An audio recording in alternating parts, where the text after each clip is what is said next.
Plus de terrasses ou de vérandas, des trottoirs d'1,40 m avec vue sur palissade, des rues bouchées et des livraisons compliquées, les commerçants de l'Écusson nîmois ont hier pris conscience de l'ampleur et des conséquences futures des grands travaux sur leur activité.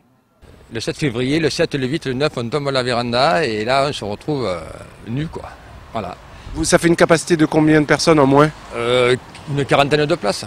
La véranda que nous allons perdre, c'est-à-dire à peu près 70% de la capacité d'accueil. Je pense que je travaillerai avec, comme d'habitude, les gens des boulevards, les gens du centre-ville, mes habitués. Par contre, cet été, est-ce qu'on ne le sentira pas au niveau des touristes? Des touristes qui n'accéderont plus en bus au centre-ville, mais devraient être déposés à hauteur du Parnasse transformé en gare routière.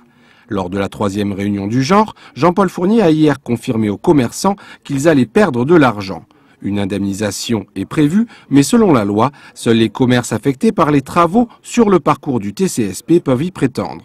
Quid de ceux de l'Écusson, dont le chiffre d'affaires risque de souffrir face à une baisse de fréquentation annoncée.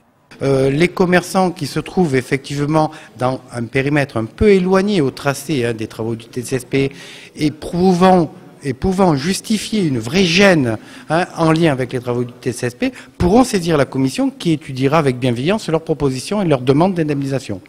Autre point noir, le déroulement de la feria de Pentecôte. Rien n'est encore vraiment arrêté, seule certitude, la pégoulade se déroulera sur les allées Jaurès et rien sur le Victor Hugo.